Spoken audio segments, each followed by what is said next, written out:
The Kaizen competitive forum या YouTube प्लॅटफॉर्मवर आपल्या या ठिकाणी स्वागत आहे. आज या ठिकाणी आपण टीईटी या विषयावर टीईटी मध्ये बालमानसशास्त्र आणि अध्यापनशास्त्र या विषयावर आपण टीईटी मध्ये वारंवार येणाऱ्या प्रश्नावर आधारित सराव प्रश्नसंच या ठिकाणी हे भाग एक पाहणार आहोत. या ठिकाणी यामध्ये तुम्हाला टोटली 30 प्रश्नांच्या ठिकाणी समावेश असणार आहे. लक्षात घ्या, ते पूर्णतः कसे पीवायक्यू आधारित असणार आहेत. लक्षात घ्या. तर पुढे बघा, या ठिकाणी पहिला प्रश्न बघू. या ठिकाणी बघा, सराव प्रश्नसंच.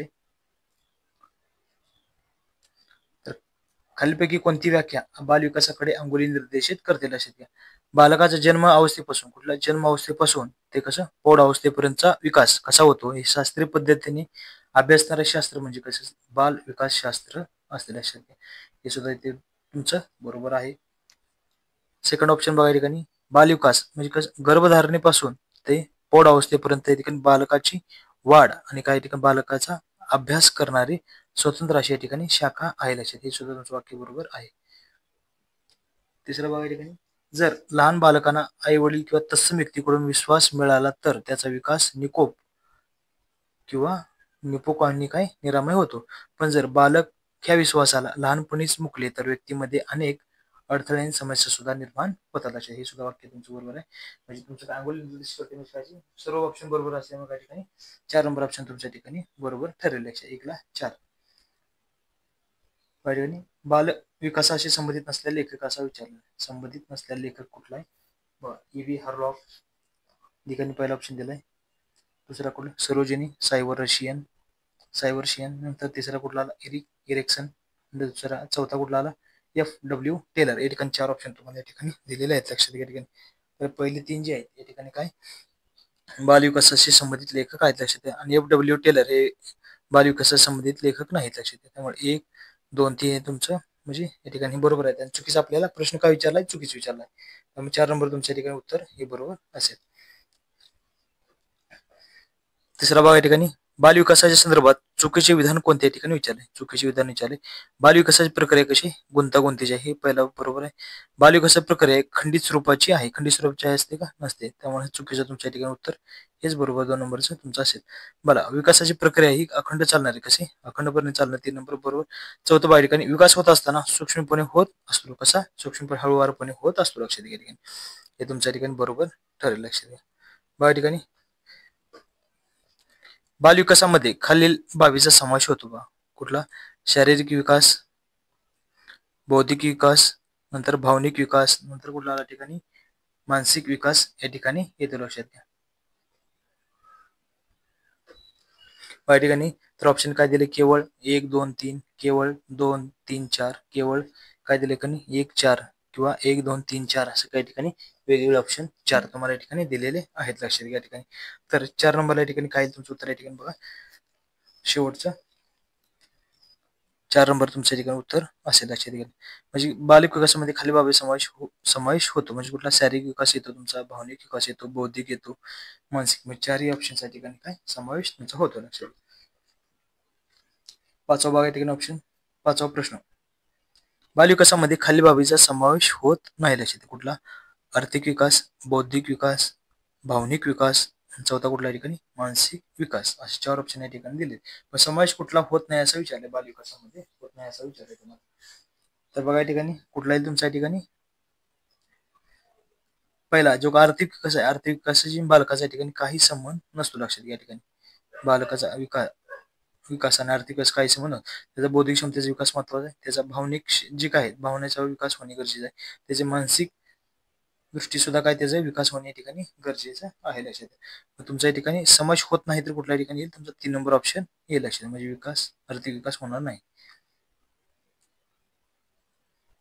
6वा प्रश्न बघा. ठिकाणी तर शारीरिक अवयवाच्या आकारात दिसून येणारा काय? शारीरिक अवयवाच्या जे काय आकारात दिसून येणारा मापन योग्य बदल म्हणजे काय असते? वाढ, विकास, समृद्धी आणि काय दिसलंय? प्रगती. म्हणजे काय असते? शारीरिक अवयवाच्या आकारात काय असते? वाढ दिसून येत असते. म्हणजे 1 नंबर तुमच्या ठिकाणी उत्तर बरोबर असेल. लक्षात घ्या.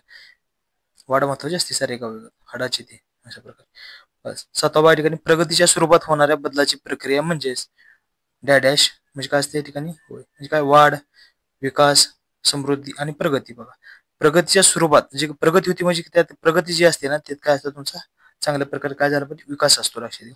शरीराची अवयवाच्या आकारात म्हणजे काय, वाढ असते. आणि प्रगतीची काय असते, विकास म्हणजे डेव्हलपमेंट. थोडक्यात लक्षात घ्या. तुमचा या ठिकाणी पहिला, तिसरा आणि चौथा येणार नाही. लक्षात घ्या. 8वा बघा या ठिकाणी ऑप्शन प्रश्न तुमचा. नवजात अवस्था. नवजात अवस्था डॅश असते. लक्षात घ्या. 1 महिना ते 2 वर्ष, 30 वर्षापर्यंत, नंतर 2 ते 6 वर्षापर्यंत आणि 6 वर्षे ते 12 वर्षापर्यंत या ठिकाणी असतात. लक्षात घ्या. बरोबर.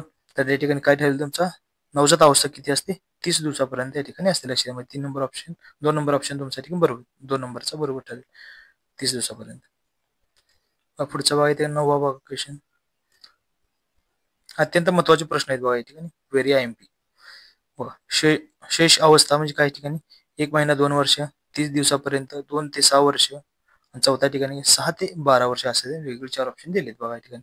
तर शेष अवस्था म्हणजे काय, एक्झॅक्ट तुम्ही जरी पाठ असेल तुमचा तरी काय उत्तरपर्यंत लेक्चरला की तुम्ही पोहोचू शकता. टोटल तोंडपाठच पाहिजे तुम्हाला असल्या गोष्टी बघा. ठिकाणी काय तुमचा या ठिकाणी 1 महिना किती, 2 वर्ष या ठिकाणी तुमचं शेष अवस्थाचं हे असेल. लक्षात.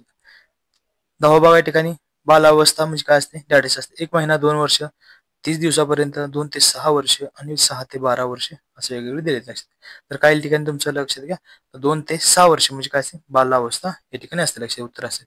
किशोरावस्था म्हणजे काय असते, डॅडेस असते. काय असते, 1 महिना 2 वर्ष, 30 दिवसापर्यंत, 2 ते 6 वर्ष, 6 ते 12 वर्ष या ठिकाणी असे वेगवेगळे ठिकाणी ऑप्शन तुम्हाला 4 दिलेले. लक्षात.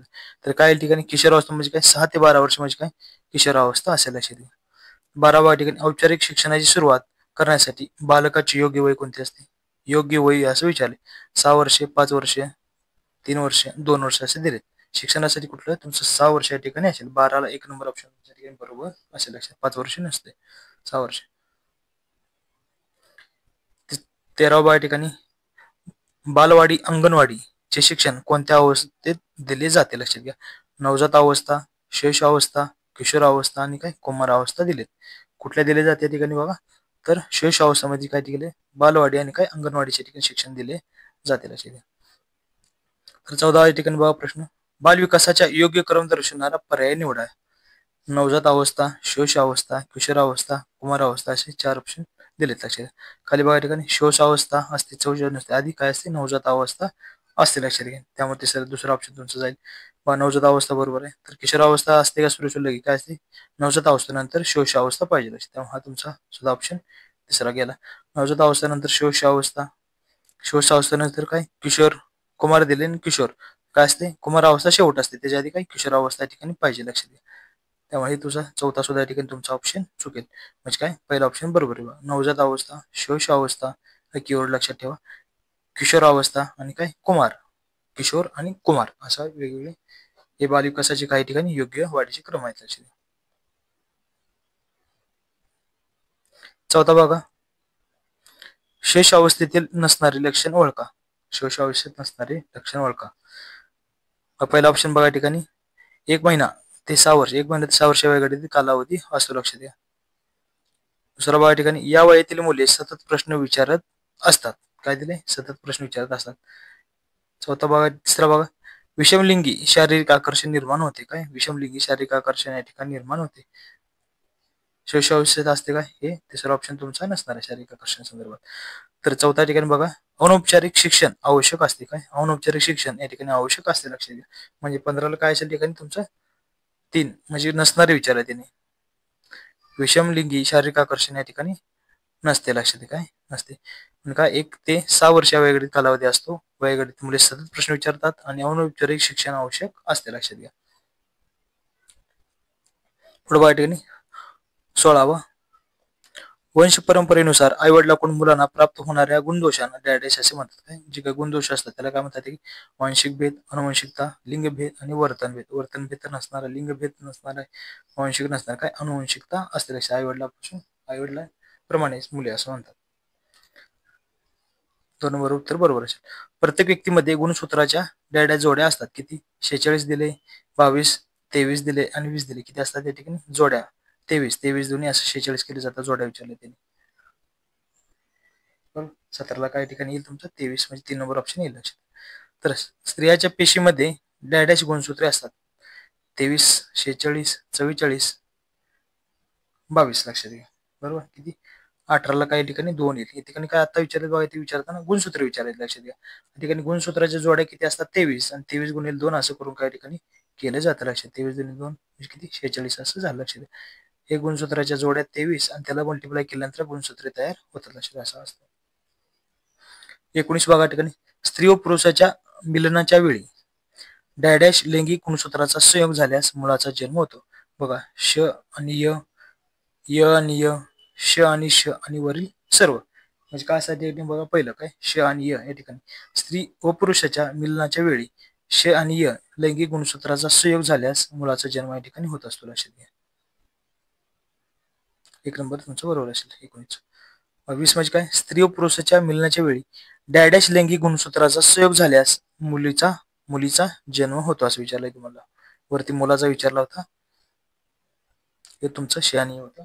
20ला काय ठिकाणी मुलीचा जन्म विचारलाय. मुली संदर्भात काय असेल ठिकाणी श आणि श असेल. काय, श आणि य दिलाय, य आणि य, श आणि श आणि वरील सर्व दिलाय. वरील सर्व येणारच नाही. कुठला असेल तुमच्या ठिकाणी? 20ला 3 असेल. श आणि श अशा ठिकाणी स्त्री व पुरुष मिळण्यावेळी लैंगिक गुणसूत्राचा संयोग झाल्यास मुलीचा जन्म होतो. लक्षात घ्या.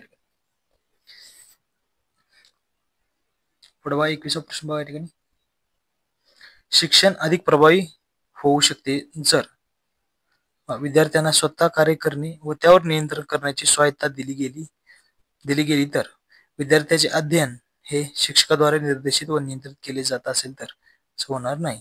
तथ्याच्या व्याख्या करण्यासाठी शिक्षकाची भूमिका केंद्रस्थानी असेल. लक्षात द्या, हे सुद्धा असणार नाही तुमच्या ठिकाणी उत्तर बघा. ठिकाणी तर शिक्षक अध्ययनासाठी निर्देश देत असतील.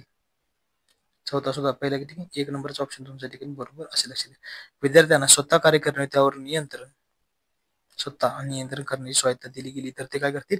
शिक्षण अधिक प्रभावी होऊ शकेल. लक्षात घ्या. 21ला 1 नंबर. या ठिकाणी आपण 30 प्रश्न या ठिकाणी समावेश केलाय महत्वाच्या. पुढे अजून पार्ट मध्ये काय, आपण वेगवेगळ्या पार्ट मध्ये सुद्धा ठिकाणी काय पाहणार आहोत. लक्षात द्या, पुढे सुद्धा अजून भरपूर या ठिकाणी सराव प्रश्न संच आहेत आपल्याकडे. बघा, शिक्षण प्रभावी होते जर वर्गात प्रत्यक्ष सूचनाचा उपयोग केला गेला तर. दुसरा काय ठिकाणी दिलाय, वर्गात शिक्षकांनी निर्देशित पद्धतीचा उपयोग केला तर. तिसरा बघा, शिक्षक निर्देशित पद्धत प्रत्यक्ष सूचनाचा दोन्हीचा उपयोग करणे. ठिकाणी चौथा, विद्यार्थी केंद्रित सूचना व आंतरक्रियात्मक पद्धतीचा उपयोग केला जात असेल तर. म्हणजे काय ठिकाणी 4 नंबर येईल. विद्यार्थी केंद्रित हा महत्वाचा आहे. लक्षात घ्या, शिक्षण प्रभावी होऊ शकते. 22ला 4. 23ला ठिकाणी बघा, वर्गातील उत्तम शिक्षक हा काय दिले या ठिकाणी बघा, वर्गातील उत्तम शिक्षक हा विद्यार्थ्याच्या नैसर्गिक जिज्ञासाचे पोषण करतो, विद्यार्थ्यांना परस्पर संवादाची प्रोत्साहन करतो, विद्यार्थ्यांना जगातील वास्तविक परिस्थितीमध्ये काय सम्मिलित करतो. लक्षात द्या, कुठलाही 4 ऑप्शन तुमच्या ठिकाणी तिन्ही बरोबर आहेत. म्हणजे कुठलं वरपैकी सर्व ठिकाणी तुमचं उत्तर असेल. लक्षात द्या. 24वा प्रश्न बघा. ठिकाणी सृजनात्मकचे धड्याचे वैशिष्ट्य आहे. सृजनात्मकचे वैशिष्ट्य काय? मौलिकता, प्रभावशीलता, लवचिकता, वरली सर्व. काय असेल 24ला ठिकाणी काय तुमचं 4 नंबर असेल. म्हणजे काय, मौलिकता, प्रभावशीलता, म्हणजे काय लवचिकता, असे वेगळे 4 ठिकाणी ऑप्शन. म्हणजे 4 बरोबर आहे तुमचे सृजनात्मकचे. 25वा ठिकाणी सामान्य विद्यार्थ्यांमध्ये अध्ययन व अध्यापन संबंधित खाली वैशिष्ट्ये असतात. लक्षात. कुठलं? अध्ययनात क्रियाशीलता, विद्यार्थ्यांमध्ये अध्ययनाची योग्यता. तिसरा ठिकाणी स्वतः कृती करून नवीन अनुभवाद्वारे काय ज्ञान प्राप्त करणे. लक्षात. आणि चौथा काय, वरीलपैकी सर्व येऊ शकतात. 25ला काय ठिकाणी वरली सर्व लक्षात. असं वरली सर्व जो ऑप्शन असतो त्या वरीलपैकी सर्व ठिकाणी ऑप्शन मारत जावं. लक्षात घ्या. समजा काहीच माहिती नसेल तर त्यावेळेस ही ट्रिक सुद्धा लक्षात ठेवा. तर वरीलपैकी बऱ्यापैकी क्वेश्चनचे काय आन्सर असतात, वरीलपैकी सर्वच्या ठिकाणी असतात. जर येत नसेल तर असं करा. बऱ्यापैकी प्रश्न उत्तर असे वरीलपैकी सर्वच असतात जर माहित नसेल तर. 26वा बघा. ठिकाणी मंदगतीने शिकणाऱ्या बालकास कशाची गरज असते? मंदगतीने शिकणाऱ्या बालकास कशाची गरज असते? अतिरिक्त साहित्याची, विशेष साहित्याची, कोणत्याही मदतीची गरज नाही आणि थोड्याफार मदतीची असते. लक्षात द्या. म्हणजे काय ठिकाणी असेल 26ला काय असेल 1 नंबर या ठिकाणी असेल. म्हणजे काय असते? अतिरिक्त साहित्याची असते. मंदगतीने शिकणाऱ्या बालकास कशाची गरज असते? अतिरिक्त साहित्याच्या ठिकाणी गरज असते. लक्षात घ्या. बरोबर. बघा 27 बघा, जेव्हा तुम्ही विचारलेल्या प्रश्नाने काय करते, विद्यार्थ्याची चूक उत्तर दिले जाते. जेव्हा तुम्ही विचारलेल्या प्रश्नाचे विद्यार्थ्यांनी चूक उत्तर दिले असता तुम्ही त्याला दुसरा प्रश्न विचाराल, ज्यामुळे विद्यार्थ्याला आपले उत्तर चुकीचे होते हे याची जाणीव होईल. लक्षात घ्या. हा पहिलेच या ठिकाणी तुमचं उत्तर बरोबर असणार आहे. त्याने दिलेले उत्तर चुकीचे का होते समजावून सांगाल. दुसऱ्या कोणत्या तरी विद्यार्थ्याला उत्तर देण्यास सांगाल, योग्य उत्तर सांगाल. लक्षात घ्या. या ठिकाणी काय तुमच्या ठिकाणी पहिला येईल. त्याला दुसऱ्या प्रश्न विचाराल, ज्यामुळे विद्यार्थ्याला आपले उत्तर चुकीचे होते याची जाणीव होईल. लक्षात घ्या. बरोबर. पहिला 27 या ठिकाणी एक तुमचं उत्तर बरोबर असेल. लक्षात घ्या. त्या ठिकाणी बघा 28व्या भागा ठिकाणी प्रश्न, अध्यापनाची खालील व्याख्या करता येईल. बघा अध्ययनाची सुविधा पहिल्याच तुमच्या ठिकाणी काय 28ला बरोबर असेल. अध्ययनाची सुविधा अध्यापनाची खालील व्याख्या म्हणजे काय, अध्ययनाची सुविधा असेल. शिक्षकाद्वारे ज्ञानाचे स्थानांतर, विद्यार्थ्याद्वारे ज्ञानाचे संपादन हे ठिकाणी येणार नाही. लक्षात घ्या. पाठ्यपुस्तकाचे वाचन हे सुद्धा येणार नाही. शिक्षकाद्वारे ज्ञानाचे स्थानांतर हे सुद्धा येणार नाही. म्हणजे काय अध्ययनाची सुविधा ठिकाणी उत्तर तुमचं 28ला 1 नंबर येईल. बरोबर. खालील अध्यापनाचा स्तर कोणता आहे. परावर्तन, नंतर आंतरक्रिया, नंतर कुठला प्रक्षेपण, नंतर कुठल्या ठिकाणी दिलाय संकलन या ठिकाणी दिलाय. म्हणजे काय असते अध्यापनाचा स्तर म्हणजे या ठिकाणी काय असतं बघा. ठिकाणी परावर्तन तुमचं असेल म्हणजे 1 नंबर उत्तर असेल. बघा बाकीचे उत्तर चुकीचे आहेत. लक्षात तुमचे 30 नंबरचा बघा लास्ट शेवट आहे एकदम. शिक्षकांनी खालील अध्यापनाच्या पद्धतीचा सराव करणे आवश्यक आहे. कुठल्या ठिकाणी बघा तर व्याख्या पद्धती, आंतरक्रियात्मक पद्धती, नंतर वर्णनात्मक आणि वरीलपैकी कोणती नाही. कुठला असेल शिक्षकांनी खालील अध्यापनाच्या पद्धती सराव करणे. कुठला आंतरक्रियात्मक पद्धती याचा काही शिक्षकांनी सराव करणे आवश्यक आहे. लक्षात घ्या. या ठिकाणी कुठलं 2 नंबर उत्तर असेल तेच लक्षात घ्या. या ठिकाणी आपला जे काही सराव प्रश्न तुमचा 30 प्रश्नाचा समावेश होता ते या ठिकाणी आपल्याला प्रश्नांचे भाग 1 मध्ये आपण घेतलेला आहे. या ठिकाणी भाग 3, 4, 5, 6 असे बरेच भाग या ठिकाणी पेपरचे आहेत. तुम्हाला सरावासाठी प्रश्न म्हणून या ठिकाणी आपण घेणार आहोत. लक्षात घ्या. तर या ठिकाणी चॅनल तुम्ही आता सबस्क्राईब करून ठेवा, जेणेकरून तुम्हाला नोटिफिकेशन आपण लेक्चर अपलोड करताच तुम्हाला या ठिकाणी काय याचे नोटिफिकेशन या ठिकाणी मिळून जाईल. लक्षात घ्या. ठिकाणी आणि अत्यंत महत्त्वाचे प्रश्न या ठिकाणी तुम्हाला आपण घेणार आहोत. लक्षात घ्या. थँक्यू.